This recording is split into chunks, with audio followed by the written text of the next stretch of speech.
Isang mapagpalang araw sa inyong lahat, mga minamahal naming tagapakinig. Handa na ba kayong buksan muli ang inyong mga puso at pakinggan ang isang kwentong magpapatunay na ang puot ay kayang maghintay at ang katarungan ay hinahanap, hindi kusang ibinibigay? Sabi nila, ang pinakamabigat na dalhin ay hindi ang bakal, kundi ang mga alaala. Paano kung ang mga alaalang iyon ang siyang magiging panggatong sa isang apoy na 10 taong pinag-ipunan? Halina't samahan ninyo ako sa kwento ng dalawang magkapatid na inagawa ng lahat at ang kanilang mahabang paglalakbay upang bawiin ang nararapat sa kanila. Ang bawat patak ng pawis na dumadaloy sa noo ni Luntian ay parang kumukulong asido sa kanyang balat. Mabigat ang sikat ng araw, walang awa, lalo na sa katanghalian. Ngunit mas mabigat ang bakal na pasan niya sa kanyang balikat. Magaspang, marumi, at nag-iiwan ng kalawang sa kanyang damit at balat. 10 taon. 10 taon na ganito ang kanyang mundo. Isang mundong malayo sa malalambot na karpet at malamig na hangin ng Villa Esmeralda. Ang kanyang mga kamay, na dating sanay sa paghawak ng mga libro at pluma, ngayoy puno ng kalyo at mga sariwang sugat. Ito ang presyo. Ito ang sakripisyo. Hoy Leo! Bilisan mo riyan! Hindi tayo binabayaran para magmuni-muni. Sigaw ng kanilang foreman. Hindi siya lumingon. Tumango lang siya at ibinaba ang bakal sa tamang lalagyan. Leo. Iyon ang pangalan niya rito. Isang pangalang walang koneksyon sa yaman, sa kapangyarihan, sa nakaraang ninakaw sa kanya. Isang pangalang perpekto para sa isang multo. Sa pagtatapos ng araw, habang ang iba ay nag-aayos na para umuwi, isang matandang karpintero ang lumapit sa kanya. Tahimik nitong iniabot ang isang lumang dyaryo. Para sa'yo, iho. Baka sakaling kailanganin mo. Kinuha ito ni Luntian. Sa unang tingin, isa lamang itong ordinaryong pahayagan. Ngunit sa classified ads section, may isang maliit na anunsyo na binilugan ng pulang tinta. Hiring! Junior Executive Assistant for Soliman Corporation. Ito na! Ang hudyat! Ang senyales na 10 taon nilang hinintay. Pinigil ni Luntian ang panginginig ng kanyang mga kamay. Tumingin siya sa matanda. Isang bahagyang tango lamang ang kanyang isinukli. Isang tango ng pasasalamat at pag-unawa. Ang pag-uwi sa kanilang maliit na apartment sa isang masukal na eskinita ay parang pagtawid sa isa pang mundo. Ang ingay ng konstruksyon ay napalitan ng ingay ng mga nag-iinuman at sigawan ng mga bata sa kalye. Amoy pa lang ng pasilyo, pinaghalong luma, alikabok, at mumurahing pagkain ay sapat na para ipaalala sa kanya ang lahat ng nawala sa kanila. Naabutan niya si Sinag na nakaupo sa isang lumang silya, pagod na pagod mula sa kanyang trabaho sa isang maliit na karinderya. May bahid pa ng mantika ang kanyang uniforme at ang dating maningning niyang mga mata ay bahagyang kulimlim dahil sa pagod. Ngumiti ito nang makita siya, isang pilit na ngiti na hindi umabot sa kanyang mga mata. Kuya! Bati nito. Ang boses ay mahina. Walang salitang namutawi kay Luntian. Ang makita ang kanyang kapatid sa ganitong kalagayan ay isang sundang na paulit-ulit tumatarok sa kanyang puso. Si Sinag, ang kanyang sinag, na dapat sanay nag-aaral sa pinakamagandang unibersidad, na dapat sanay namimili ng magagarang damit, ay naririto, nagtitiis. Hinawakan niya ang balikat nito. Magpahinga ka na. Nagsalo sila sa isang simpleng hapunan, pritong isda at kanin. Tahimik. Ang kanilang katahimikan ay puno ng mga salitang hindi na kailangang bigkasin. Mga salitang tungkol sa galit, sa sakit, at sa isang pangakong binitiwan nila sa harap ng puntod ng kanilang ama. Matapos kumain, tumayo si Luntian at kinuha ang nag-iisang larawan na nailigtas nila mula sa kanilang nakaraan. Isang family picture. Ang kanilang ama, si Ricardo Soliman, na nakangiti ng malapad. Ang kanilang ina, si Liwayway, na may yakap sa kanilang dalawa. At sila, dalawang batang walang kamuwang-muwang sa kalupitan ng mundo. Inilapag niya ito sa mesa sa pagitan nilang dalawa ni Sinag. Ang mga nakangiting mukha sa larawan ay isang paalala ng paraisong nawala. Tumingin si Sinag sa larawan at pagkatapos ay sa kanya, ang mga matay nangingilid ang luha, ngunit puno ng determinasyon. Magsisimula na, Sinag, sabi ni Lunsyan. Ang boses ay kalmado, ngunit may bigat na parang bakal. Oras na. Kinabukasan, ang maruming overalls ay napalitan ng isang murang itim na suit na saktong-sakto sa kanyang katawan. Ang buhok na puno ng alikabok ay malinis at maayos na nakas-petrolyo. Ang mga kalyo sa kanyang kamay ay itinago niya sa loob ng bulsa ng kanyang pantalon.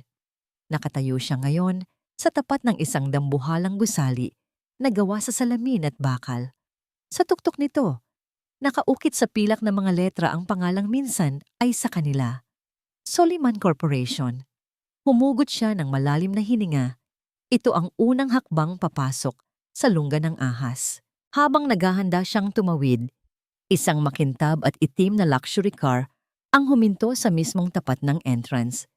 Bumukas ang pinto at mula rito ay bumaba ang isang babaeng nakasuot ng isang eleganteng pulang bestida. Ang mukha'y malamig at ang tindig ay puno ng kapangyarihan. Si Amaris Montenegro. Nagtagpo ang kanilang mga mata sa isang saglit, isang estranghero sa paningin nito, isang multo sa paningin niya. Hindi siya nito nakilala. Para sa kanya, isa lang si Luntian sa mga langgam na naglalakad sa bangketa. Ngunit para kay Luntian, ang pagkakita sa babaeng iyon ay parang pagsindi sa mitya ng isang bombang matagal nang nakatanim sa kanyang dibdib. Nagsimula na ang laro. Sa loob ng boardroom ng Soliman Corporation, ang katahimikan ay isang sandata at si Amaris Montenegro ang nag-iisang may hawak nito. Nakaupo siya sa dulo ng mahabang mesa na gawa sa mahogany. Ang kanyang pulang bestida ay isang agaw pansing kulay sa karagatan ng mga itim at abuhin na suit ng mga board members. Ang bawat isa sa kanila, mga lalaking mas matatanda at mas may karanasan, ay nakayuko, hindi makatingin, ng diretso sa kanyang mga mata. 3% loss in the last quarter, Mr. Velasco, sabi ni Amaris. Ang boses ay kasing lamig ng hangin na nagmumula sa aircon. Can you explain to me how a project I personally approved ended up costing this company millions? Ang tinawag na si Mr. Velasco, isang lalaking nasa edad 50 na may namumutlang mukha, ay nanginginig na binuklat ang kanyang folder. Ma'am, may mga unforeseen logistical issues po. Issues? Inulit ni Amaris, dahan-dahang itinaas ang isang kilay. Isang simpleng kilos, ngunit nagdulot ito ng takot sa buong silid. O baka naman incompetence. The Soliman Corporation did not become number one by accepting excuses, Mr. Velasco. We became number one by demanding results. Tumayo siya. Ang kanyang takong ay lumilikha ng matinis na tunog sa sahig. Dahan-dahan siyang naglakad palibot sa mesa. Ang kanyang presensya ay parang anino ng isang agila na handang dumagit. Huminto siya sa likuran ni Mr. Velasco. For 10 years, I have poured my life into this company. I took it from the ashes and built an empire. Bulong niya. Sapat lang para marinig ng lalaki, ngunit ang banta ay umalingaw-ngaw sa buong silid. And I will not let a single weak link drag us down. Humarap siya sa buong board. Mr. Velasco, thank you for your years of service. You may clear your desk after this meeting. Your severance package will be prepared. Walang tumutol, walang umimik. Ang hatol ay naibigay na. Ganoon kabilis, ganoon kawalang awa. Iyon ang pamamalakad ni Amaris. Iyon ang tatak ng kanyang kapangyarihan. Nang matapos ang pulong, naglakad siya pabalik sa kanyang opisina. Isang malawak na espasyo sa pinakatuktok ng gusali na may tanawin ng buong syudad. Dito, sa kanyang santuwaryo, bahagyang nawala ang kanyang matigas na maskara. Lumapit siya sa isang malaking painting na nakasabit sa pader sa likod ng kanyang mesa. Ito ay isang portrait ng kanyang yumaong asawa, si Ricardo Soliman, isang gwapong lalaki na may mabait na ngiti. Ang nangiting iyon, na minsan ay hinangaan ng lahat, ngayon ay parang isang pangungutya para kay Amaris. Tapos na ang paghahari mo, Ricardo. Bulong niya sa larawan. Ang kanyang mga daliri ay dumadampi sa malamig na salamin ng frame. Ang kanyang boses ay may halong tagumpay at pait. Ako na ang reyna ngayon. Ngunit sa kabila ng tagumpay, may isang aninong hindi siya maiwaglit. Isang takot na kahit ang lahat ng yaman at kapangyarihan sa mundo ay hindi kayang pawiin. Kinuha niya ang kanyang telepono at nag-dial ng isang numero. Ako to, sabi niya nang may sumagot sa kabilang linya. May mga kumakalat na usapan sa mga dating kasamahan ni Niliwayway. Siguraduhin mong walang anumang bakas na mag-uugnay sa akin. Bayaran mo ang dapat bayaran. Patahimikin mo ang dapat patahimikin. Naintindihan mo? Matapos ang tawag, tila bahagyang gumaan ang kanyang pakiramdam. Umupo siya sa kanyang silyang gawa sa mamahaling katad at hinarap ang tambak na papeles sa kanyang mesa. Ang isa sa mga folder ay naglalaman ng mga profile ng mga aplikante para sa bakanting posisyon. Isa-isang binasa ng kanyang assistant ang mga pangalan at kwalifikasyon, ngunit isang pangalan ang umagaw sa kanyang atensyon. Leo Cruz. Basa niya mula sa resume. Graduated with honors. Impressive track record from a smaller provincial firm. Mukhang may potensyal. Mayroong kakaiba sa larawan ng lalaki sa resume. Isang binatang may seryosong mukha, matatalim na mga mata, at isang pamilyaridad na hindi niya maintindihan. Para siyang ang nakakita ng isang multo mula sa isang malayong nakaraan, isang imaheng hindi niya mahawakan. Ipinilig niya ang kanyang ulo. Marahil ay dala lang ito ng stress. Nakausap ko na po siya kanina, ma'am, sabi ng kanyang HR manager sa intercom. He's sharp, very confident. Halos lahat ng tanong ko ay nasagot niya ng may kakaibang kaalaman tungkol sa kasaysayan ng kumpanya. Lalong napakunot ang noo ni Amaris. Kaalaman sa kasaysayan? Ipinatawag niya ang lalaki para sa isang huling panayam. Pumasok si Leo Cruz. Suot ang kanyang murang suit ngunit may tindig na hindi nababagay sa estado nito. Mayroon siyang lakas ng loob na tumingin ng diretso sa mga mata ni Amaris, isang bagay na iilan lang ang nangangahas gawin. Sa buong panayam, humanga si Amaris sa kanyang talino at bilis mag-isip. Ngunit sa likod ng paghangang iyon, may isang maliit na tinig sa kanyang isipan na nagsasabing may mali. Ang paraan ng kanyang pagsasalita, ang kislap sa kanyang mga mata kapag nababanggit ang pangalan ng Soliman Corporation, meron itong kakaibang bigat. Bakit mo gustong magtrabaho dito, Mr. Cruz? Tanong ni Amaris, ang kanyang mga mata ay nanunuri. I believe in legacy, ma'am. Sagot ng binata, walang bakas ng pag-aalinlangan. And I want to be part of the strongest one. Matapos ang panayam, itinapon ni Amaris ang resume ni Leo Cruz sa kanyang mesa. Siya ang pinakamahusay na kandidato, walang duda. Ngunit ang pakiramdam na iyon, ang pakiramdam na parang may tinik sa kanyang lalamunan, ay hindi nawawala. Tumayo siya at muling tumingin sa syudad mula sa kanyang bintana. Ang tagumpay ay nangangailangan ng mga sundalong tapat. Ngunit ang mga pinakamahusay na sundalo ay kadalasang sila ring pinakadelikado. Kinuha niya ang intercom. Letty, tungkol sa aplikanteng si Leo Cruz. Narinig niya ang pananabik sa boses ng kanyang assistant. Yes, ma'am? Isang ngisi ang sumilay sa mga labi ni Amaris, isang ngising kasing talim ng patalim. I-hire mo siya. Noted, ma'am. Sasabihan ko na po Pero, putol ni Amaris, ang kanyang boses ay biglang bumaba at naging mas seryoso. Ipamatsyagan mo ang bawat galaw niya. Gusto kong malaman ang lahat. Kung saan siya nakatira, Kung sino ang mga kausap niya, lahat. Maliwanag? Ang unang araw ni Luntian bilang si Leo Cruz ay isang pagsubok sa apoy. Ang kanyang maliit na cubicle ay nasa gitna ng open plan office, isang lugar kung saan lahat ng mata ay nakamasid. Ramdam niya ang mga tingin, ang mga bulungan. Siya ang baguhan, ang tagalabas, na biglang nakakuha ng posisyong malapit sa reyna. Isang lalaking nagngangalang Marco ang unang lumapit sa kanya. May pekeng ngiti sa mga labi. Si Marco ay kilala bilang isa sa mga pinakatapat na alagad ni Amaris. "Welcome to the team, Leo," sabi nito. Ang boses ay sobrang tamis. "Heto, para makapagsimula ka na. Pinahanda ni Ma'am Amaris ang mga files na to para sa'yo. Kailangan mong i-review yan para sa presentation mamayang hapon sa board." Isang makapal na folder ang bumagsak sa kanyang mesa. "Good luck," sabi ni Marco bago umalis. May kasamang kindat na nag-iwan ng masamang pakiramdam kay Luntian. Habang binubuklat niya ang mga dokumento, isang pamilyar na sistema ang bumalik sa kanyang alaala. Ang mga lumang code, ang mga proyektong sinimulan pa ng kanyang ama.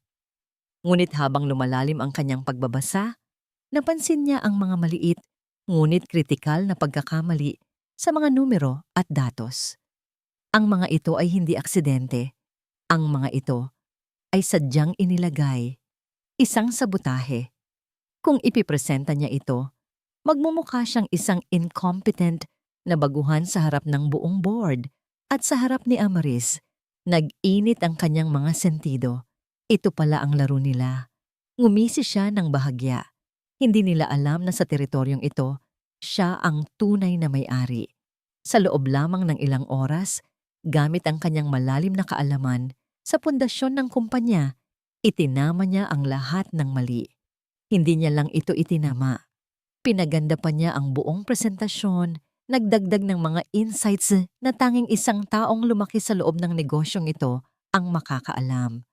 Nang magsimula ang pulong, naupo lang siya sa isang sulok, tahimik na nagmamasid.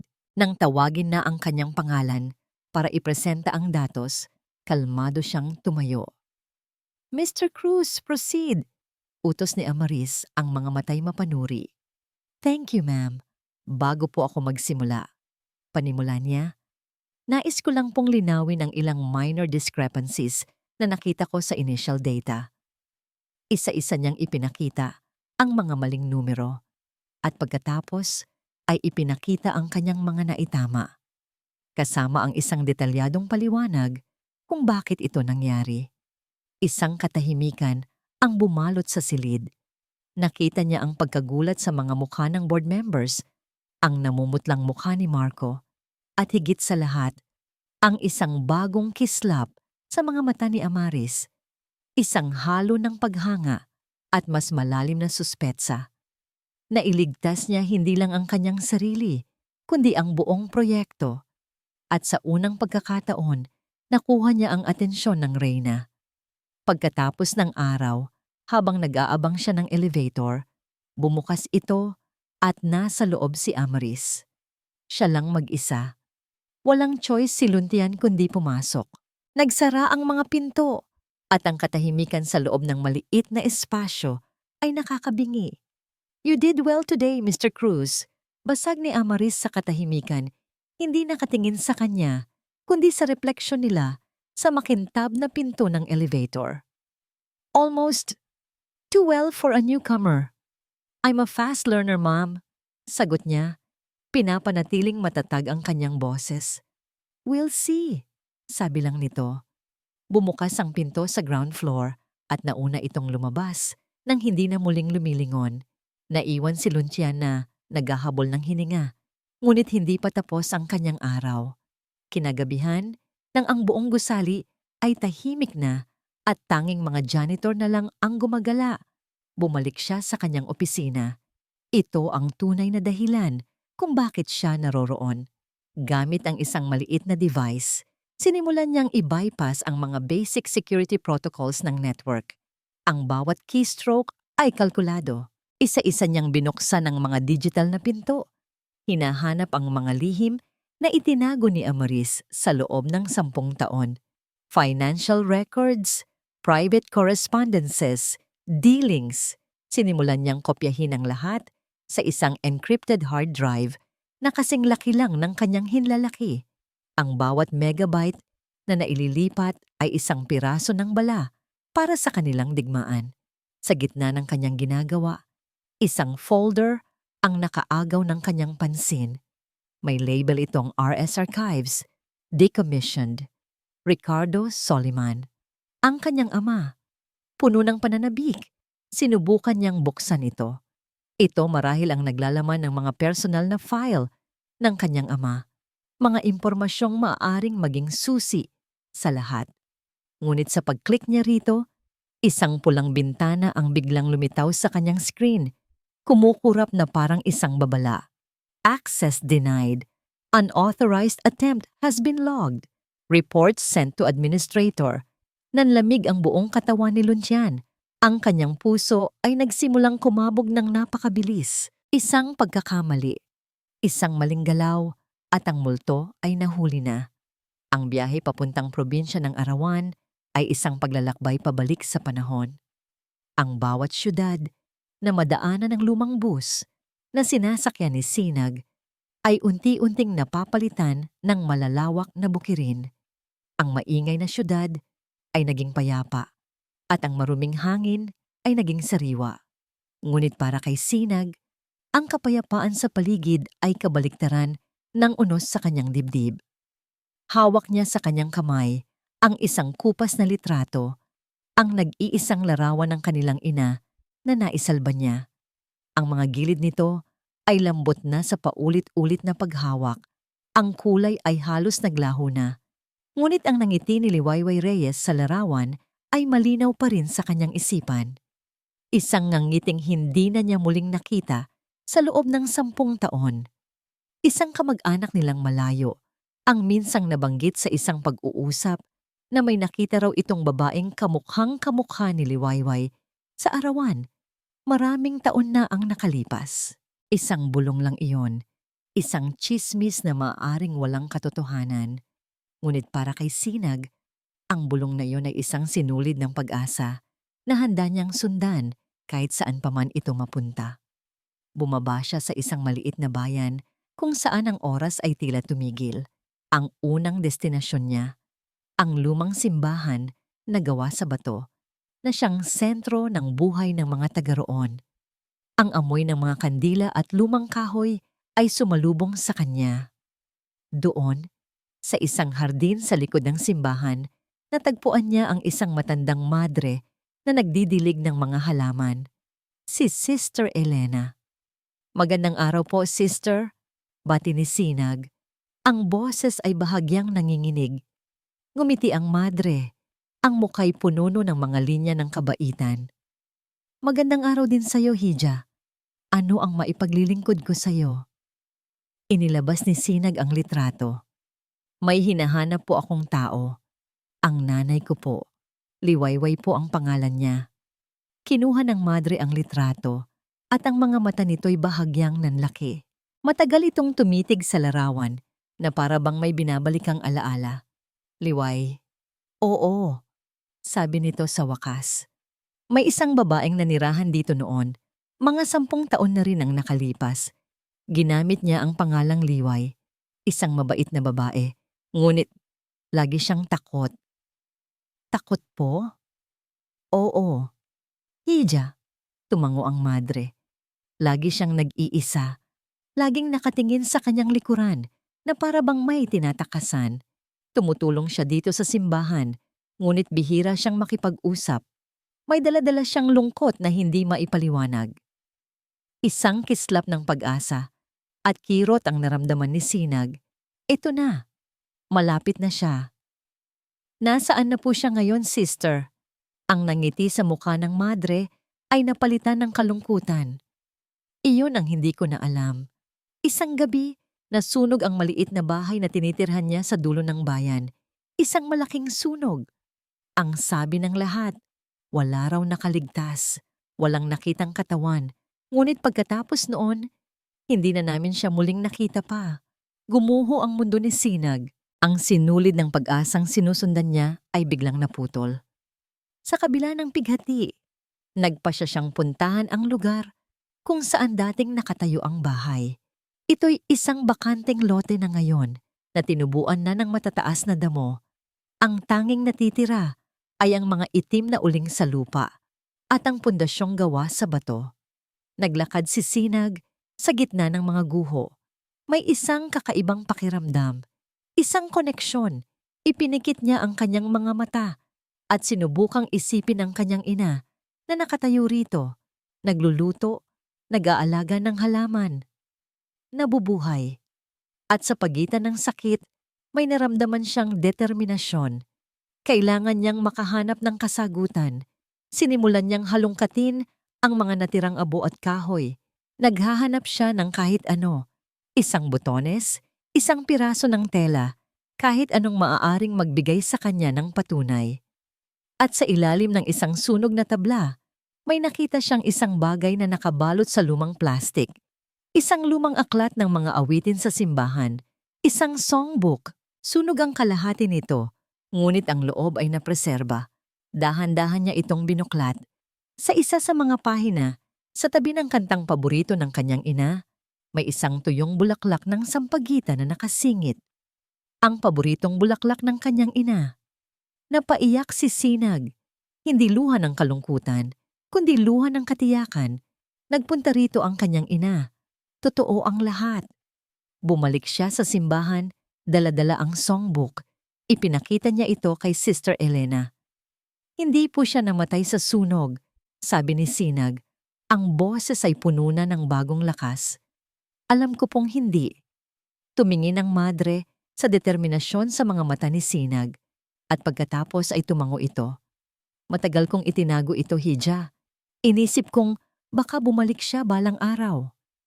Pumasok ang madre sa loob ng kumbento at bumalik na may dalang isang maliit at lumang kahon na gawa sa kahoy. Bago mangyari ang sunog, iniwan niya ito sa akin, sabi ni Sister Elena. Ang sabi niya, itago niyo po ito. Kung sakaling may mangyari sa akin at may isang dalaga na maghanap sa akin na may hawak na larawan, ibigay niyo po ito sa kanya. Ibigay niyo lang ito sa anak ko kapag nasa sapat na siyang gulang para makaunawa. Nanginginig ang mga kamay ni Sinag habang inaabot ang kahon. Dahan-dahan niya itong binuksan. Sa loob, nakalagay sa isang pulang tela, ay walang ginto o alahas. Ang laman nito ay isang luma at kalawangin na susi. Isang susi na walang anumang marka o pangalan. Ang pulang mensahe sa screen ay kumukurap na parang mata ng demonyo. Report sent to administrator. Bawat segundo ng pagkurap nito ay parang isang martilyong pumupukpok sa dibdib ni Luntian. Mabilis niyang isinara ang lahat ng bintana, pinatay ang computer, at kinuha ang kanyang encrypted drive. Sa paglabas niya ng opisina, bawat anino sa pasilyo ay tila isang bantay, at bawat tunog ng aircon ay parang mga yabag na papalapit. Kinabukasan, inaasahan niyang sasalubungin siya ng mga security guard sa lobby. Ngunit walang nangyari. Pumasok siya sa opisina na parang isang ordinaryong araw. Ngunit ang kapayapaan ay mas nakakatakot kaysa sa komprontasyon. Alam niyang nagmamasid si Amaris.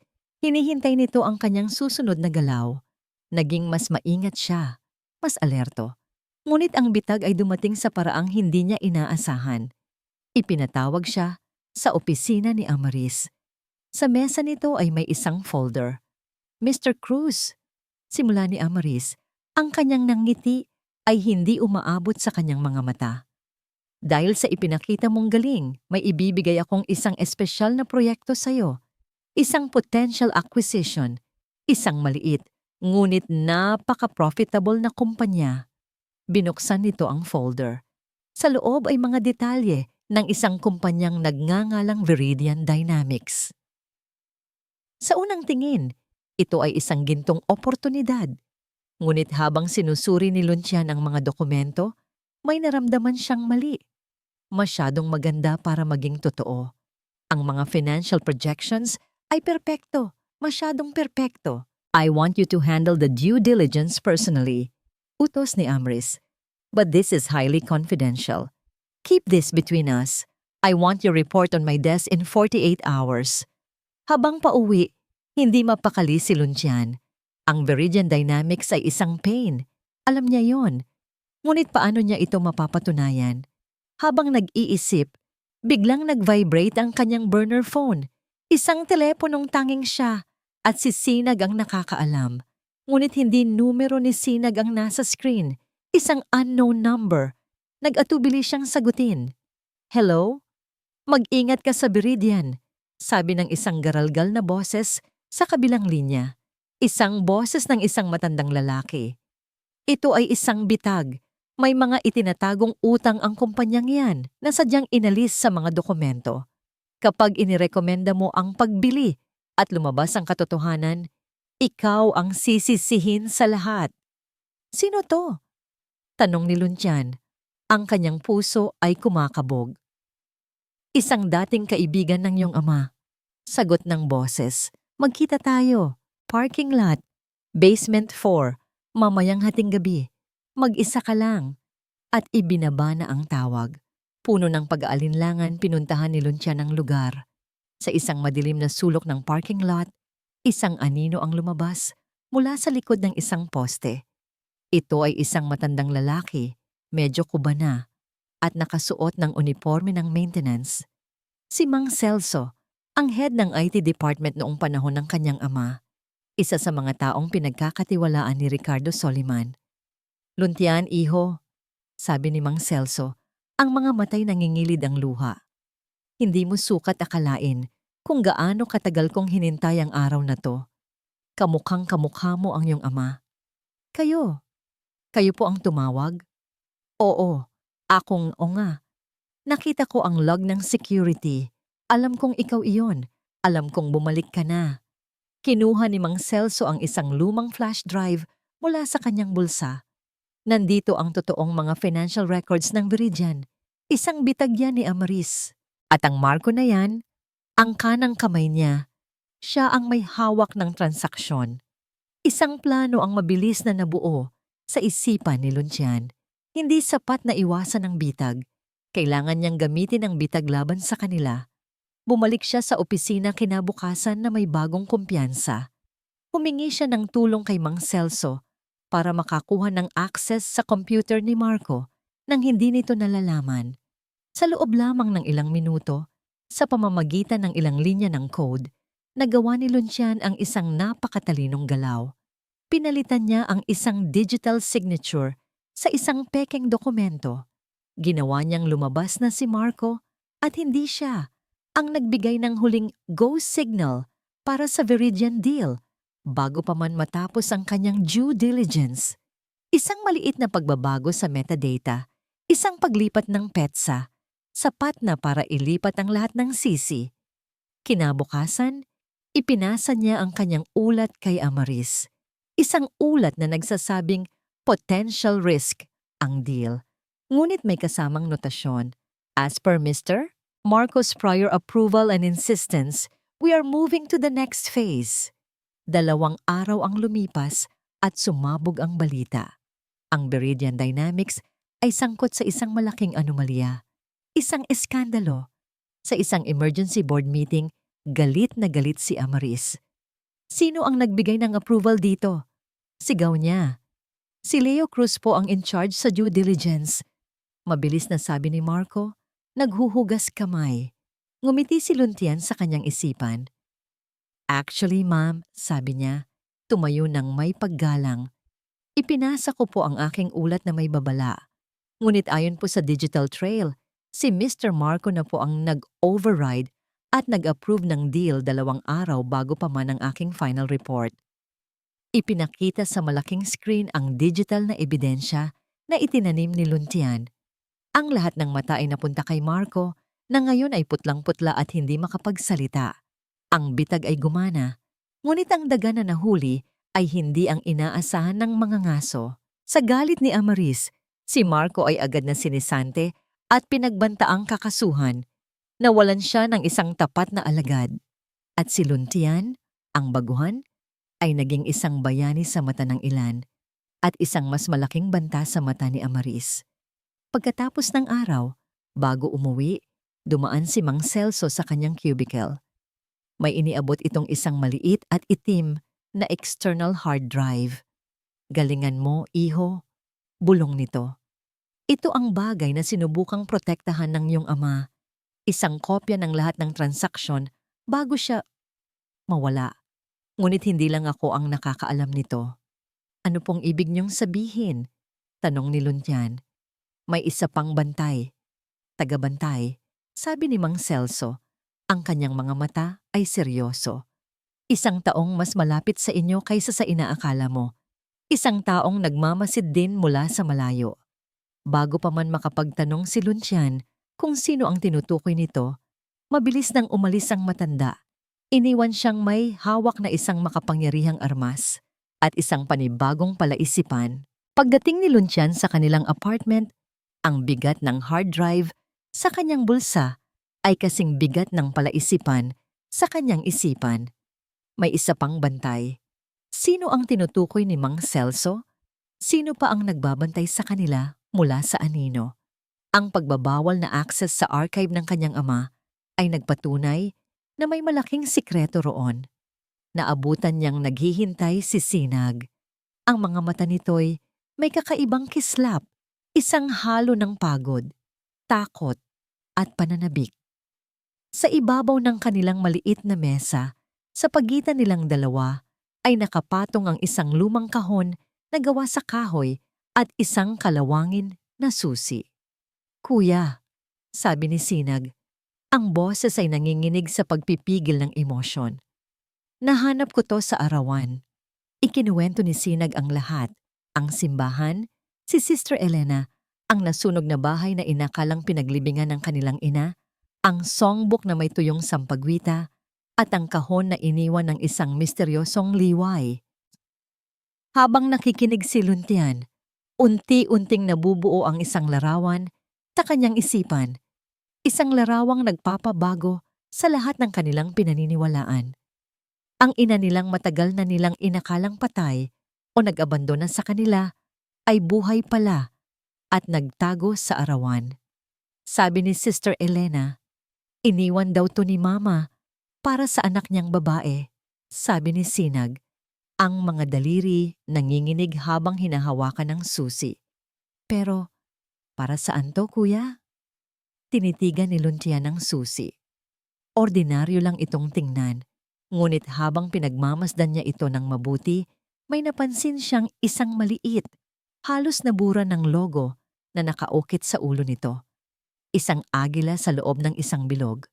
Ang logo ng Bangko de Oro Filipino, isang bangkong matagal nang nagsara at na-acquire ng isang mas malaking bangko. Isang alaala ang biglang bumalik sa kanya. Noong bata pa siya, madalas siyang isama ng kanyang ama sa bangkong yon. Mayroon silang isang safe deposit box. Alam ko na kung para saan to, sabi ni Luntian. Ang kanyang boses ay biglang naging determinado. Ang bantay. Ang kanilang ina, siya ang tunay na bantay. Kinabukasan, nag-file sila ng leave sa kani-kanilang trabaho. Magkasama silang nagpunta sa main branch ng bangkong bumili sa Bangko de Oro Filipino. Ang proseso ay hindi naging madali. Ang mga empleyado ay nagduda sa luma nilang susi at sa pangalan ng bangkong matagal nang wala. Ngunit dala ni Sinag ang kanyang birth certificate. At pagkatapos ng mahabang paghahanap sa mga lumang archive, isang matandang manager ang nakakita sa record. Safe Deposit Box Number 17. Registered under Liwayway Reyes. Dinala sila sa isang malamig at tahimik na vault sa basement ng bangko. Ang hangin sa loob ay mabigat, puno ng amoy ng bakal at mga lumang papel. Nang iangat ng staff ang isang metal na kahon mula sa pader at ipatong ito sa mesa sa harap nila, ang pagtibok ng kanilang mga puso ay halos nakakabingi. Maiwan ko na po muna kayo, sabi ng staff at isinara ang pinto ng private viewing room. Naiwan silang dalawa, nakatitig sa kahon na bakal. Ito na. Ang sagot sa 10 taong katanungan, nagkatinginan sila. Si Sinag, na may mga luhang namumuo sa gilid ng kanyang mga mata, ang dahan-dahang kumuha ng susi. Nanginginig ang kanyang mga kamay habang isinusuot ito sa keyhole. Sa tulong ni Luntian, na ipinatong ang kanyang kamay sa ibabaw ng kamay ng kapatid para patatagin ito, unti-unti nilang pinihit ang susi. Bumukas ang takip. Hindi ito puno ng salapi o ginto, gaya ng inaasahan ng marami. Sa halip sa loob, ay may nakabalot sa isang lumang telang dilaw, isang makapal na lumang notebook na may nakasulat na "Aking Talaarawan" at isang tambak ng mga sobre na tila mga dokumento. Dahan-dahang kinuha ni Sinag ang talaarawan. Ang mga daliri niya ay nanginginig sa pagdampi sa sulat kamay na pamilyar sa kanya. Ang sulat kamay ng kanilang ina. Binuklat niya ito sa unang pahina. Ang boses ni Sinag ay halos pabulong habang binabasa niya ng malakas ang unang talata. Sinag, mahal kong Luntian at Sinag, kung nababasa ninyo ito, marahil ay matagal na tayong hindi nagkita. Nais kong malaman ninyo na wala ni isang araw na hindi ko kayo inisip. Ang aking pagkawala ay hindi dahil sa gusto ko, kundi dahil kinailangan ko. Pinagbantaan ako ni Amaris. Pinaikot niya ang lahat ng ebidensya para lumabas na ako ang nagnakaw ng pera sa kumpanya. At kung hindi ako mawawala, sinabi niyang sasaktan niya kayo. Nagpunas ng luha si Sinag. Ang kanyang boses ay nanginginig sa sakit at ginhawa. Si Luntian ay nanatiling tahimik, ngunit ang kanyang mga kamao ay nakakuyom. Ang galit sa kanyang puso ay humalo sa matinding pakiramdam ng konsensya.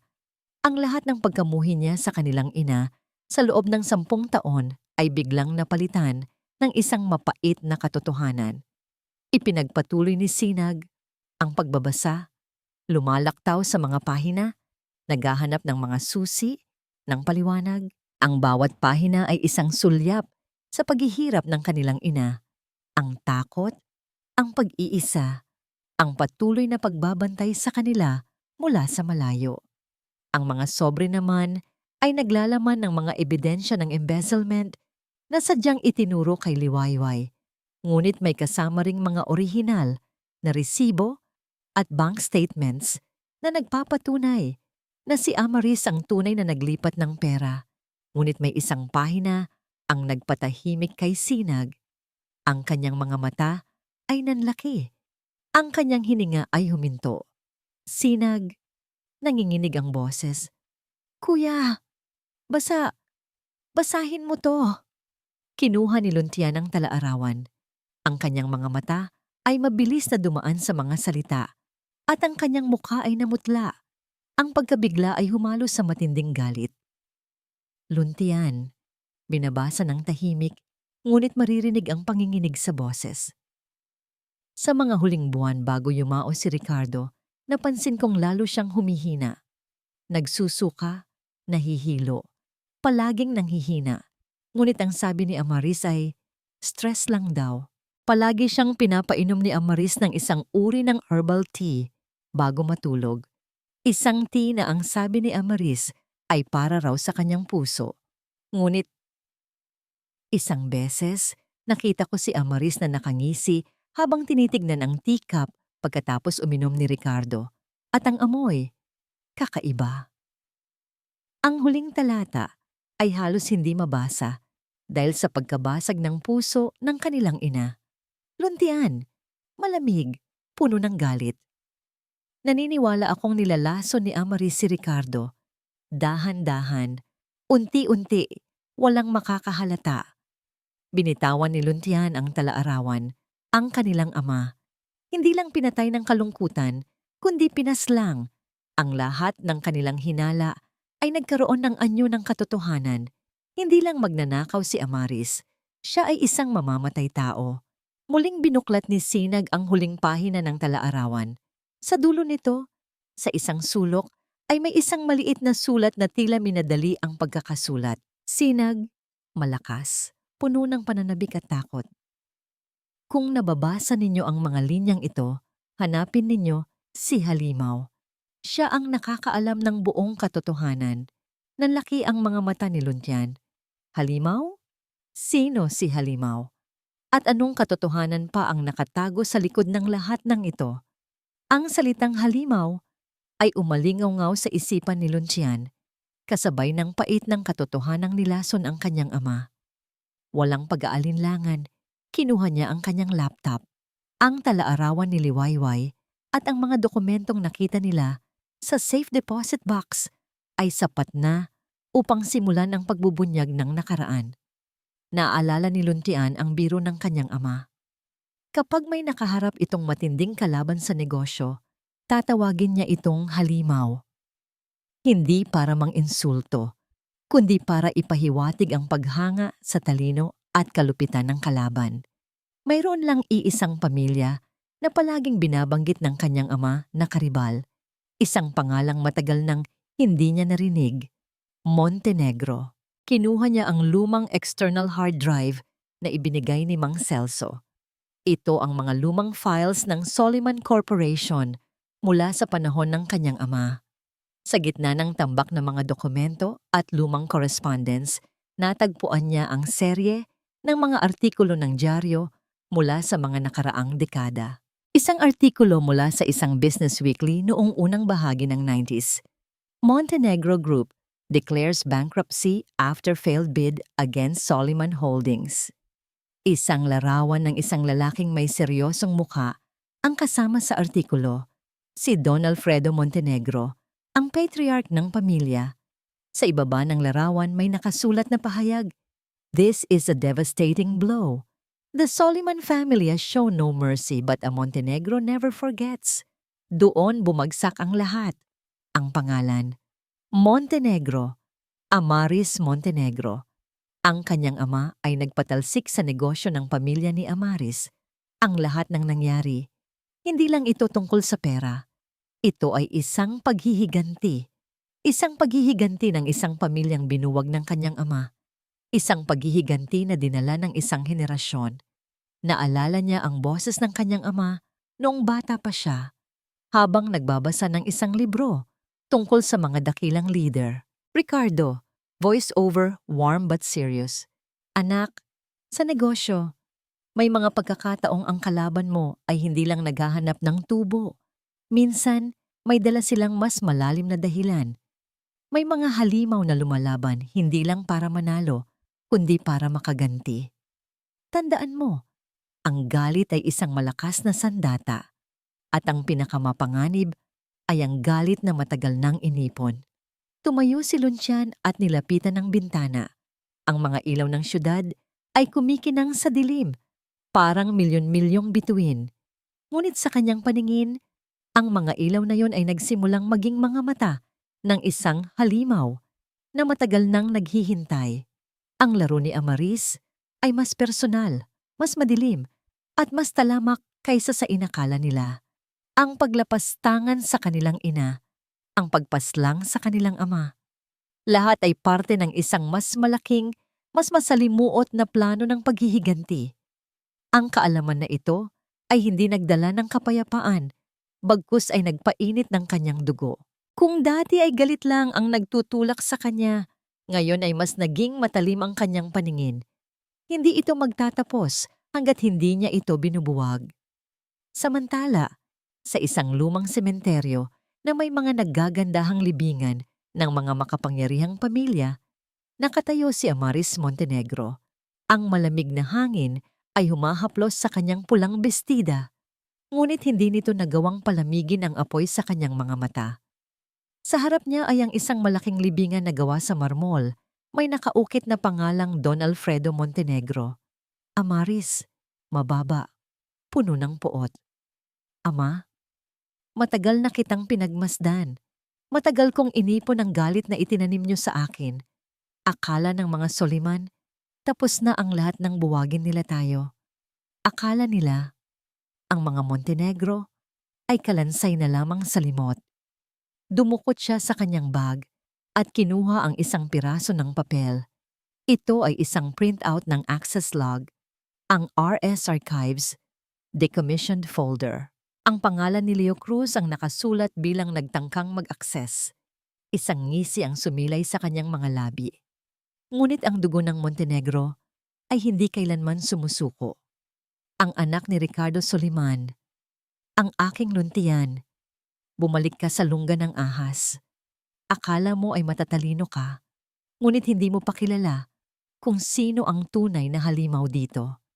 Nilahad niya ang papel sa hangin at hinayaan itong tangay ng hangin, parang isang paalala sa kanyang ama. Tapos na ang paghihintay, ama. Matatapos ko na ang sinimulan ninyo.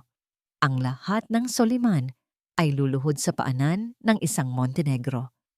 Sa kanyang pagbalik sa syudad, isang tawag ang kanyang natanggap mula sa kanyang tapat na tauhan na inatasan niyang subaybayan si Leo Cruz.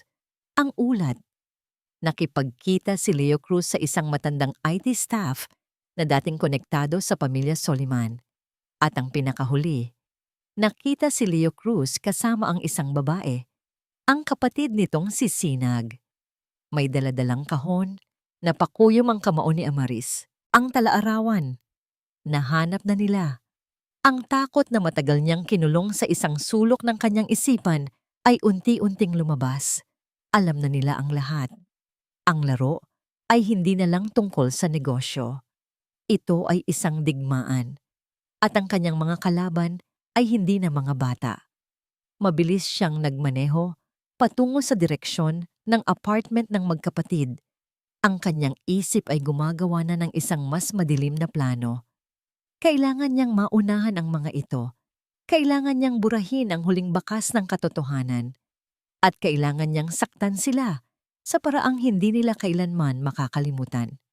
Sa apartment, abala si Luntian sa paglilipat ng mga dokumento mula sa hard drive ni Mang Celso sa kanyang computer habang pinaghahambing ang mga ito sa tala-arawan ni Liwayway. Ang bawat pangalan, bawat petsa, bawat transaksyon ay nagsimulang magkonekta. Nang biglang tumunog ang telepono, isang tawag mula kay Sinag. Ang boses nito sa kabilang linya ay hindi pangkaraniwan. May halong gulat at takot. Sinag, sa telepono, halos hindi marinig. Kuya, may mga tao sa labas ng pintuan. Tinatry nilang buksan. Narinig ko silang nagbabasag. Nanlamig ang buong katawan ni Luntian. Ang kanyang puso ay biglang bumagsak sa kanyang dibdib. Luntian, Sinag, lumayo ka sa pinto. Magtago ka. Mabilis siyang tumakbo patungo sa pintuan, ngunit huli na ang lahat. Narinig niya ang malakas na kalabog, ang pagbasag ng kahoy. Sinag. Mula sa telepono, umiiyak. Kuya, nawala ang tala-arawan, kinuha nila. Hindi na naghintay si Luntian.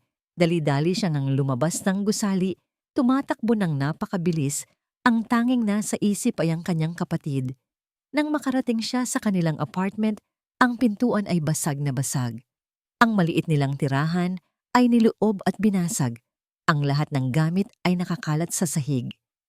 At sa isang sulok, nakaupo sa sahig, nakayakap sa kanyang sarili, ay si Sinag. Umiiyak ito ng malakas. Ang kanyang mga balikat ay nanginginig. Ang tala-arawan, ang tanging koneksyon nila sa kanilang ina, ay nawala. Ang bawat ingay ay parang tinig ng demonyo. Ang bawat anino ay tila isang lalaking may hawak na bakal. Nakayakap si Sinag sa kanyang mga tuhod, nakasiksik sa sulok ng kanilang apartment na ngayon ay isang gulo. Basag ang pintuan, nakabukas ang mga drawer, nakakalat sa sahig ang kanilang iilang gamit. Ang hangin ay mabigat sa takot at amoy ng sinirang kahoy. Hindi niya kailanman inakala na babalik ang ganitong takot. Ang takot na naramdaman niya noong gabing inilabas sila ni Amaris sa Villa Esmeralda. Ngayon, mas matindi ito. Mas personal. Narinig niya ang mga boses, ang pagwawasak. Alam niya kung ano ang hinahanap nila, ang tala-arawan, ang huling pag-asa nila, at nawala na ito. Sound. Sinag's faint sobs, gradually growing louder. Biglang bumukas ang pintuan at si Luntian ang pumasok. Ang kanyang mukha ay puno ng pagkabalisa at matinding galit. Ang kanyang mga mata ay nag-aapoy nang makita ang kalat at ang kanyang kapatid na nakasiksik sa sulok, umiiyak ng walang tunog. Sinag! Sigaw ni Luntian, lumuhod sa harap nito at hinawakan ang kanyang mga braso. Ayos ka lang ba? May nasaktan ba sa'yo? Umiling si Sinag. Ang kanyang boses ay nanginginig sa pagitan ng mga hikbi. Nawala. Kuya, kinuha nila ang talaarawan ni Mama. Napakuyom ang kamao ni Luntian. Ang kanyang mukha ay naging kasing tigas ng bato. Ang apoy sa kanyang mga mata ay lalong lumaki, nagbabanta. Amaris, bulong niya. Ang pangalan ay parang sumpa. Binuhat niya si Sinag at inupo sa isang bahagyang malinis na espasyo. Aalis na tayo rito, Sinag. Kailangan mo nang umalis. Hindi ka naligtas dito. Ngunit sa gitna ng kanyang takot, may isang bagay ang biglang nagliyab sa puso ni Sinag. Ang galit ni Luntian. Ang kanyang galit sa loob ng 10 taon ay naging pader na nagpoprotekta sa kanya. Ngayon, sa unang pagkakataon, naramdaman niyang kailangan din niyang lumaban. Hindi lang para kay Mama, kundi para kay Kuya. Hindi! Sagot ni Sinag. Ang kanyang boses ay matigas, kahit nanginginig. Hindi ako aalis, Kuya. Hindi ko iiwanan ka. Ito rin ang laban ko. Ito ang laban natin. Tumingin si Luntian sa kanya. Ang kanyang galit ay nag-aalinlangan. Sinag, hindi mo naiintindihan ang panganib. Maaaring saktan ka nila. Ayokong madamay ka pa sa gulo na to. Anong hindi ko naiintindihan, Kuya? Tumayo si Sinag. Ang kanyang mukha ay luhaan ngunit puno ng determinasyon. Akala mo ba hindi ako takot? Takot na takot ako, Kuya. Pero mas takot akong mawala ka o mawala ang katotohanan. 10 taon tayong naghintay. 10 taon tayong nagtiis. Hindi ako aatras ngayon. Ang kanilang pagtatalo ay nagpatuloy. Ang bawat salita ay may dalang bigat ng kanilang nakaraan at ang panganib ng kanilang kasalukuyan. Ang kanyang kapatid, na laging maamo at mahinahon, ngayon ay nakikipaglaban din. Ito ay nagbigay ng isang sangbagong pagtingin kay Luntian sa kanyang kapatid. Ngunit ang kanyang pangunahing pag-aalala ay para sa kaligtasan nito. Samantala, sa isang marangyang opisina, nakaupo si Amaris Montenegro. Ang talaarawan ni Liwayway ay nasa kanyang mga kamay. Binubuklat niya ang bawat pahina. Ang kanyang mga mata ay sumusuri sa bawat salita. Ang tanga mo pa rin, Liwayway. Bulong niya. Ang isang nanggisi ay sumilay sa kanyang mga labi. Akala mo ba maitatago mo ito ng ganoon kadali? Akala mo ba hindi kita mahahanap? Ngunit nang makarating siya sa huling pahina, ang pahinang nagdetalye ng kanyang hinala tungkol sa paglason kay Ricardo, nagbago ang kanyang ekspresyon. Naging seryoso, malamig. Tumayo siya, lumapit sa kanyang fireplace at hinagis ang talaarawan sa nagniningas na apoy. Pinanood niya itong maging abo. Ang ngisi sa kanyang mga labi ay puno ng tagumpay. Wala nang ebidensya. Wala nang sino mang maniniwala sa isang baliw na babae. Ngunit sa kanyang pagtayo, biglang nag-vibrate ang kanyang telepono.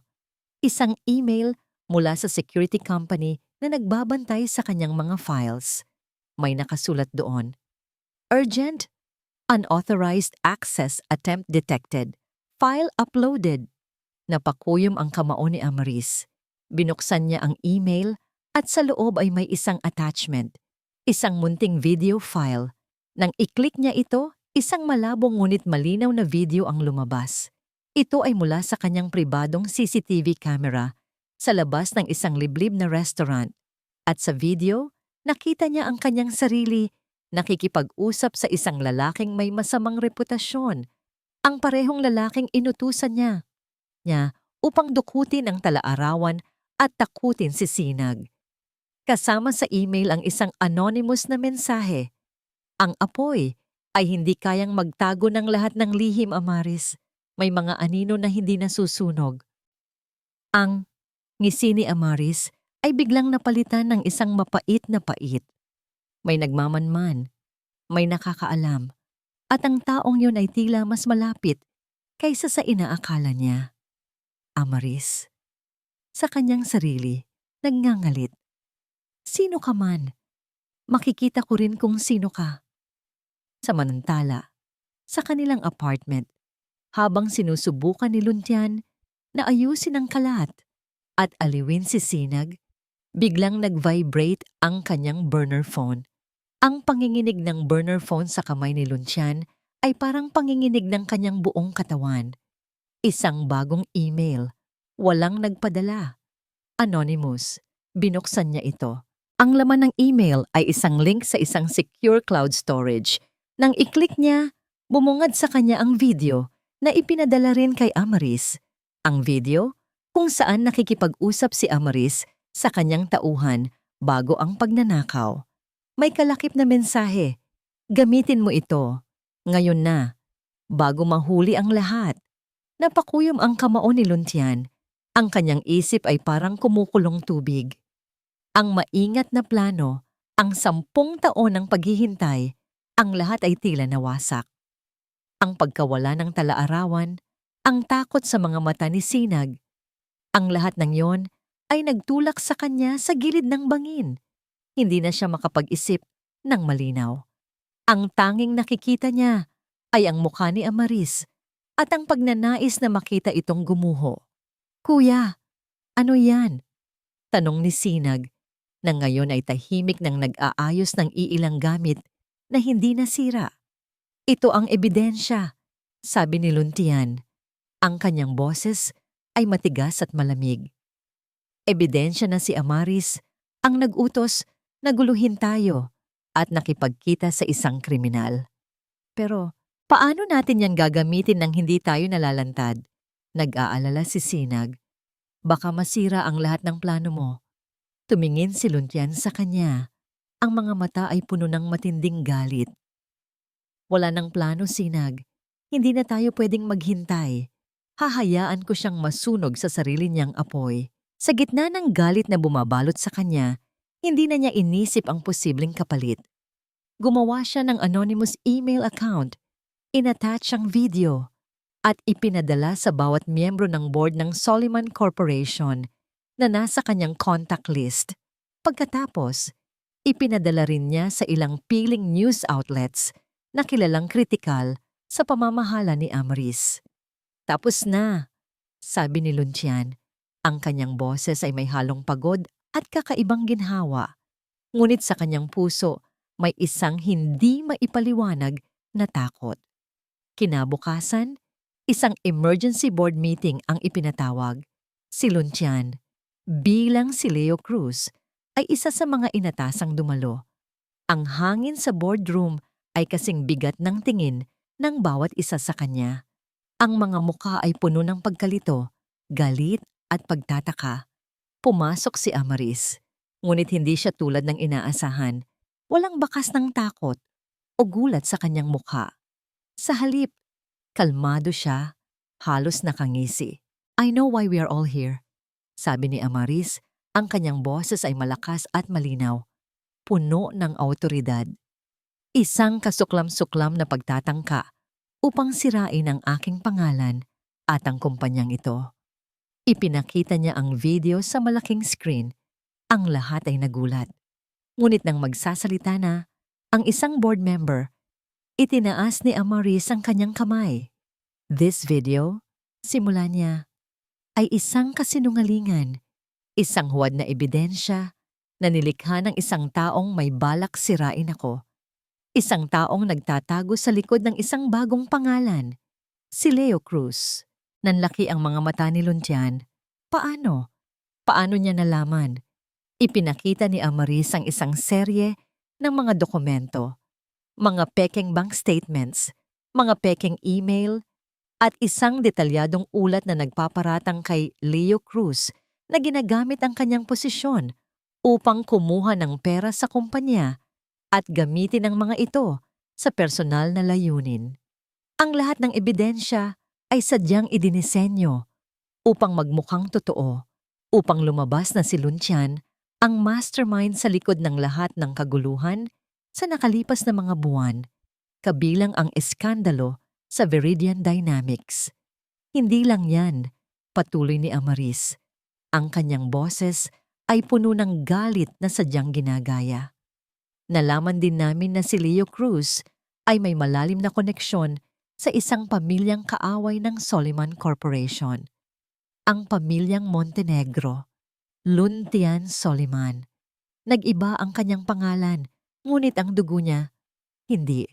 Leo Cruz, sabi ni Amaris, tumingin ng diretso kay Luntian, ang kanyang mga mata ay nagtagumpay.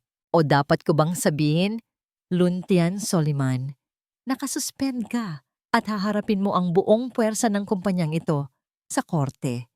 Ipapakulong kita. Ang kanyang mundo ay unti-unting gumuho. Ang mga tingin ng board members ay naging mga tingin ng paghamak. Ang kanyang mga kasamahan na dating humanga sa kanya, ngayon ay tila nilulururaan siya. Pinilit siyang ihatid ng security guard palabas ng gusali. Ang bawat hakbang ay parang mabibigat na kadena. Sa labas, bumubuhos ang malakas na ulan. Parang umiiyak ang langit para sa kanya. Ang mga mamamahayag ay nagkukumpulan, ang kanilang mga kamera ay kumukurap, at ang mga tanong ay walang tigil. Mr. Soliman, totoo po ba ang mga akusasyon? Kayo po ba ang mastermind sa likod ng eskandalo?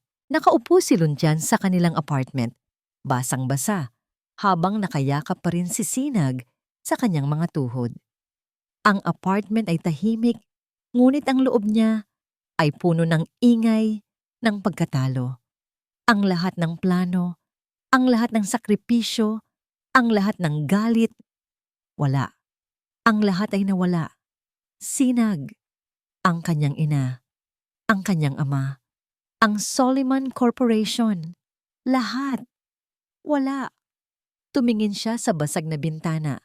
Ang mga patak ng ulan ay gumuguhit ng mga luha sa marumi nitong salamin. Sa unang pagkakataon, matapos ang 10 taon, naramdaman niya ang matinding kawalan ng pag-asa. Walang pag-asa. Wala nang laban. Natalo na sila. Biglang tumunog ang malakas na katok sa pintuan. Napalingon sila. "Pulisya, buksan niyo ang pinto!" Naiwan si Luncian at Sinag na nagkatinginan. Ang mga mata ay puno ng takot at pagkabigla. Isang utos ng pag-aresto. Para sa kanya. Ang malakas na katok sa pinto ay parang tunog ng martilyo sa kabaong ng kanilang pag-asa. Lumapit ang mga pulis, ang kanilang mga mukha ay seryoso. Hawak ang isang warrant of arrest. Nagkatinginan si Luntian at Sinag. Ang kanilang mga mata ay puno ng matinding takot at kawalan ng pag-asa. Natalo sila. Hindi na nila ito matatakasan. "Luntian Soliman, kami po ay may warrant of arrest para sa inyo," sabi ng isang pulis. "Pinaghihinalaan kayo ng embezzlement at corporate fraud."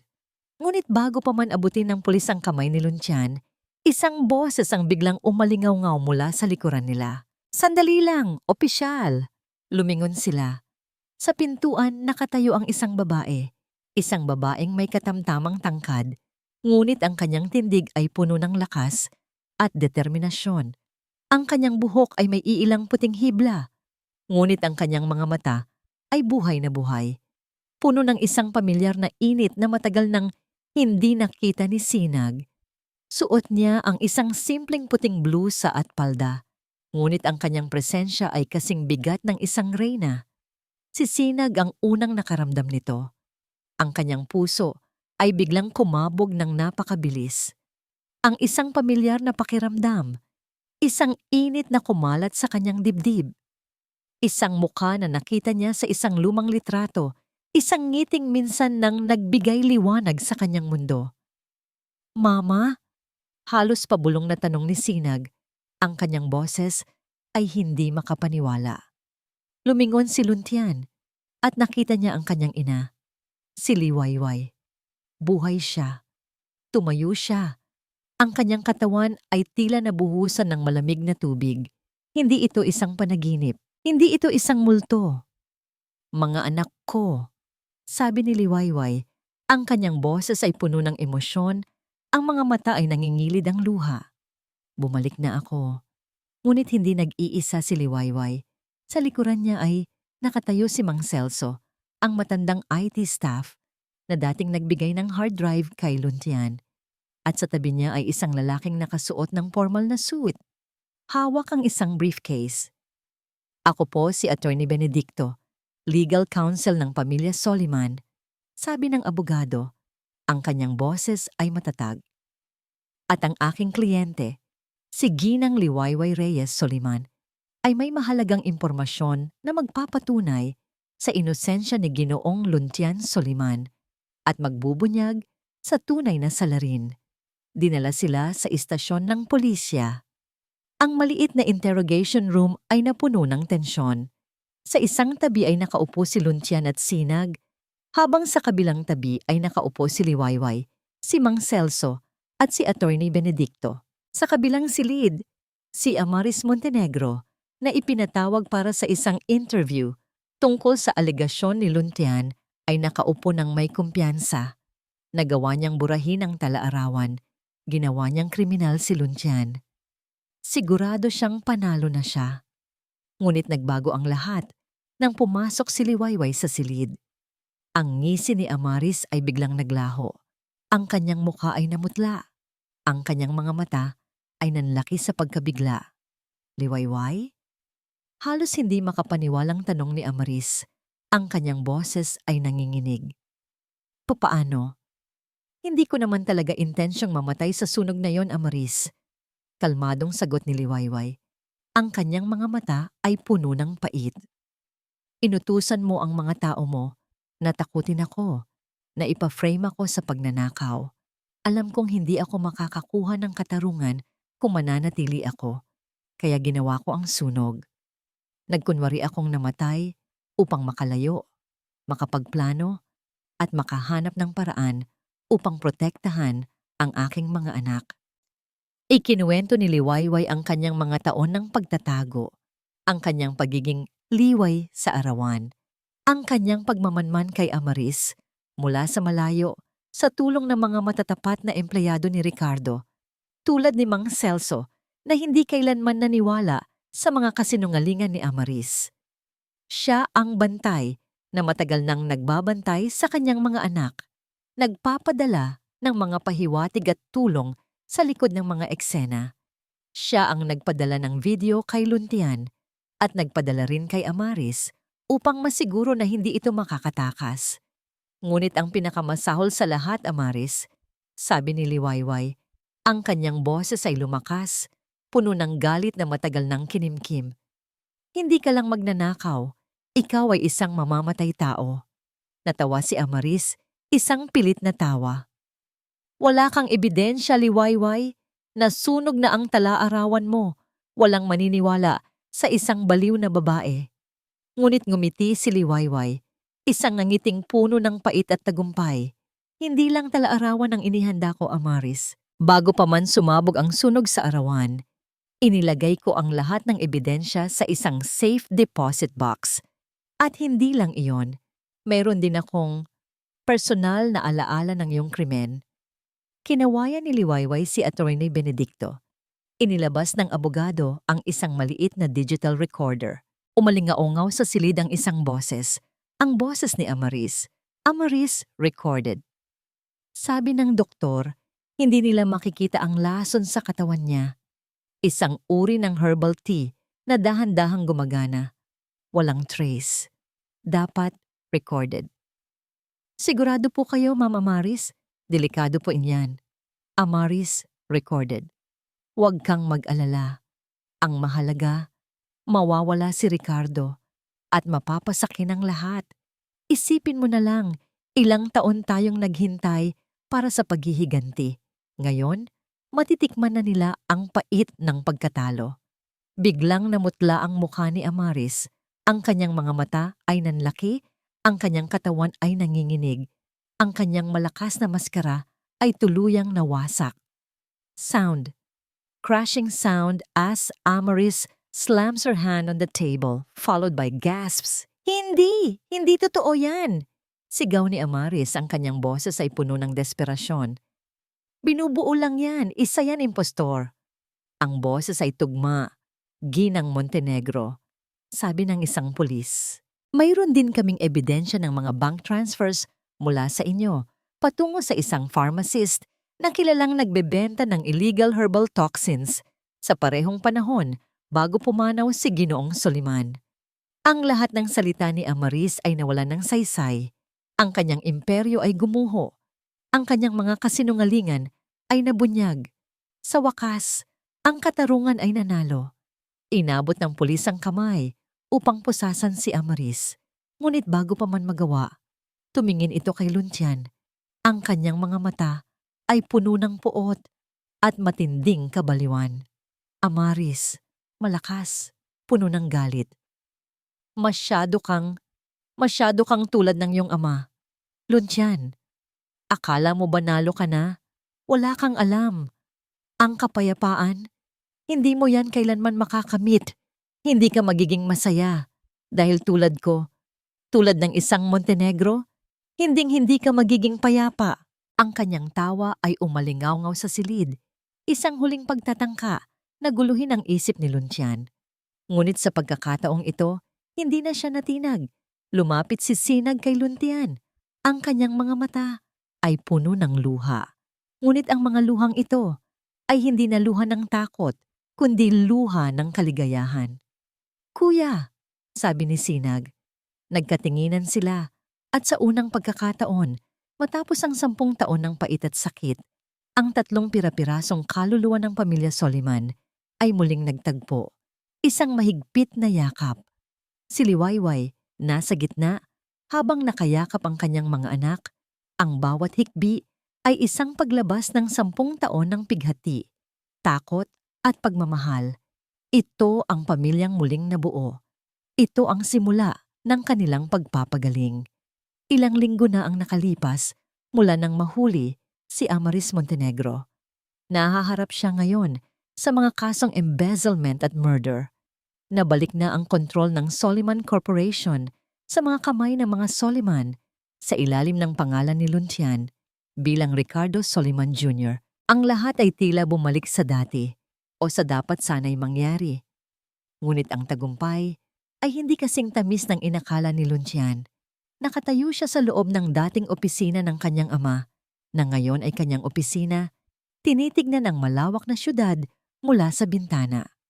Ang mga matataas na gusali, ang ilaw ng trapiko.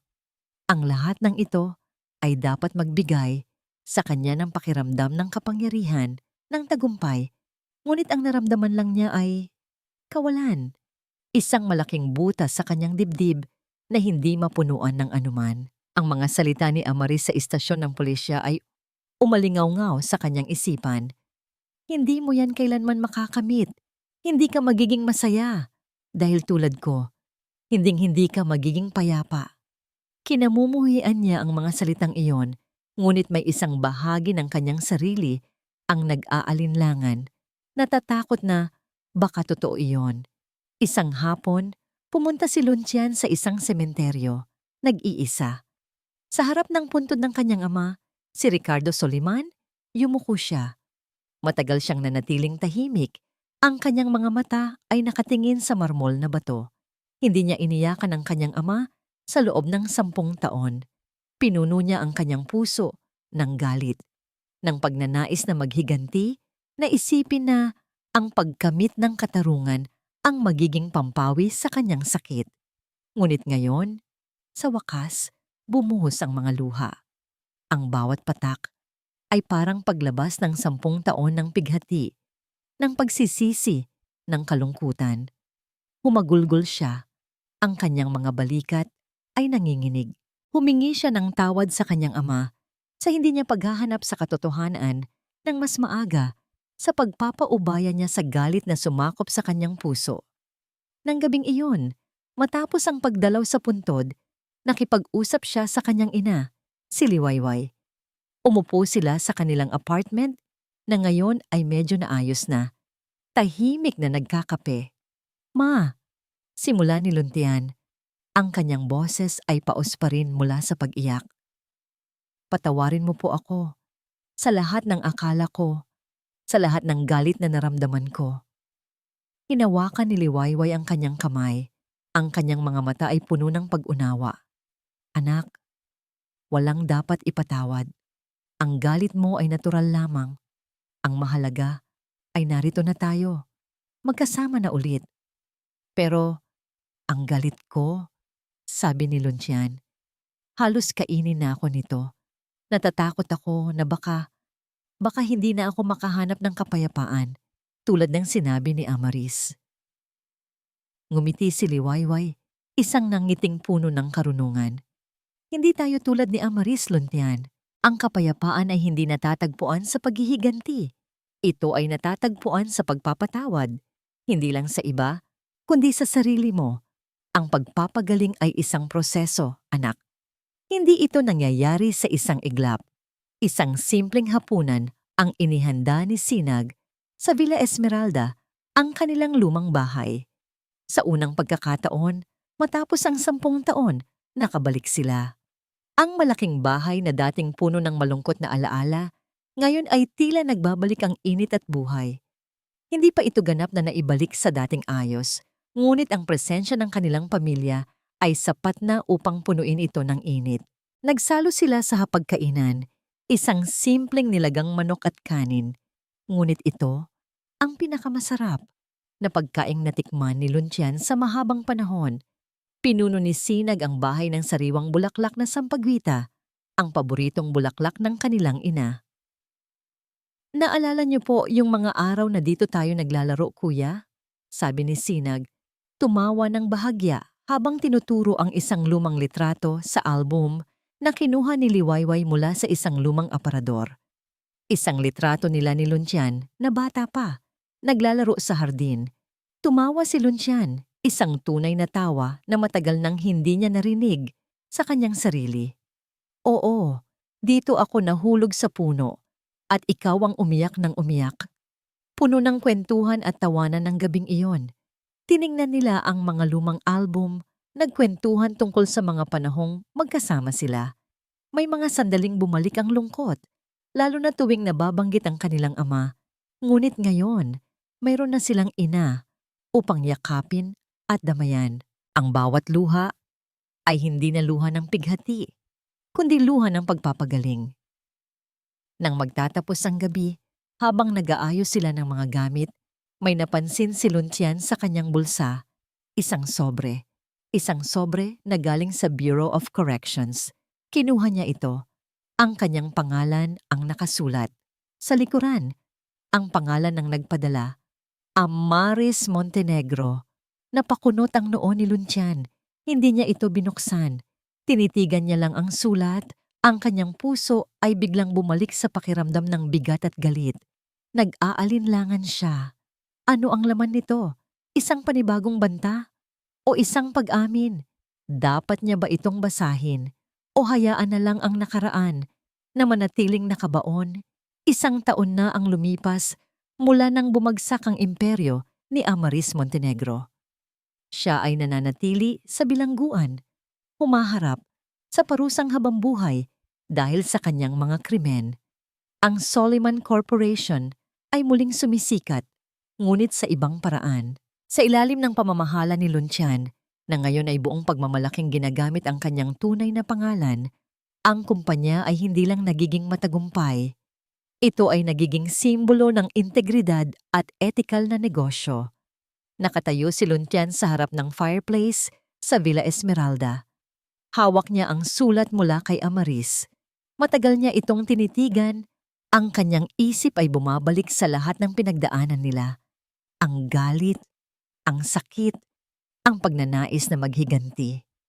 Ngunit ngayon, sa bawat alaala, ay may kasama ng kapayapaan. Sa halip na buklatin at basahin ang laman ng sulat, dahan-dahan niya itong inihagi sa nagbabagang apoy.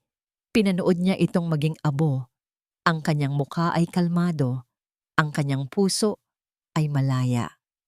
Hindi niya kailangan ang huling salita ni Amaris. Ang kanyang kapayapaan ay hindi na nakasalalay sa paghihiganti. Nakasalalay ito sa pagpili na magpatuloy. Sa isang maliit na parke, hindi kalayuan sa Villa Esmeralda, abala si Sinag. May malaking board na may nakasulat na Sinag ng Pag-asa Foundation. Ito ang kanyang sariling pundasyon, isang charity na tumutulong sa mga ulila at inabando ng bata, tulad ng kanilang naging karanasan. Ang kanyang ngiti ay maliwanag.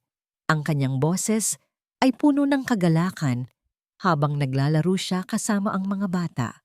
Ang bawat bata ay isang refleksyon ng kanyang dating sarili at sa bawat tulong na ibinibigay niya ay may bahagi ng kanyang sarili ang gumagaling. Sinag, laughing softly with children. Sige, isa pa. Sino ang pinakamabilis tumakbo? 1, 2, 3, go! Sa Villa Esmeralda naman, sa hardin na minsan ay pinabayaan, si Liwayway ay abala sa pag-aalaga ng kanyang mga halaman. Ang kanyang mga kamay, na dating kinakitaan ng pagod at takot, ngayon ay puno ng sigla habang inaalagaan niya ang bawat bulaklak, lalo na ang mga sampaggita. Ang kanyang mukha ay may ngiti ng kapayapaan, isang ngiting matagal nang hindi niya naipakita. Ang bawat halaman ay parang kanyang mga anak, iniligtas, inalagaan, at minamahal. Liwayway, humming a soft tune. Ang ganda mo, aking sampaggita. Ang bango mo ay nagbibigay buhay. Pagdating ng hapon, habang papalubog na ang araw, nakaupo ang tatlong Soliman sa beranda ng Villa Esmeralda. Walang salita, walang ingay, tanging ang tunog ng kalikasan at ang banayad na simoy ng hangin. Nakatanaw sila sa papalubog na araw. Ang mga kulay nito ay nagpipinta ng isang magandang larawan sa kalangitan. Hinawakan ni Luntian ang kamay ng kanyang ina at pagkatapos ay ang kamay ni Sinag. Ang kanyang mga kamay na dating puno ng kalyo at sugat, ngayon ay malambot at mainit. Ang kanyang puso na dating puno ng galit at pait, ngayon ay puno ng kapayapaan. Ang nangiti sa kanyang mga labi ay hindi pilit. Ito ay tunay. Ito ay ang mga ngiti ng isang taong matapos ang isang mahabang paglalakbay sa dilim ay natagpuan na ang kanyang liwanag. Ang kanilang pamilya ay hindi na muling magkakahiwalay. Ang lahat ng nawala ay nahanap na. At ang lahat ng sugat ay nagsisimula ng gumaling dahil sa kapangyarihan ng pagmamahalan. Ayan po, mga minamahal naming tagapakinig. Ang kwento nina Luntian at Sinag at ang kanilang ina, si Liwayway. Isang paglalakbay na nagpatunay na kahit gaano pa kadilim ang nakaraan, may pag-asa sa bawat bukang liwayway. Ang tunay na katarungan ay hindi lamang sa pagbagsak ng kaaway, kundi sa paghilom ng mga sugat, sa pagpapatawad, at sa muling pagbuo ng pag-ibig sa loob ng pamilya. Hindi dito nagtatapos ang ating paglalakbay. Marami pa pong kwentong kasing ganda at mas puno ng aral dito sa aming channel. Kung nagustuhan nyo ang kwentong ito, i-like, i-share sa pamilya at mga kaibigan, at mag-subscribe na rin para lagi kayong updated sa mga susunod pa naming kwento. I-click nyo ang notification bell para kayo ang unang makarinig kapag may bago kaming upload. Pagpalain po kayo ng Panginoon, kayo at ang inyong buong pamilya. Hanggang sa muli.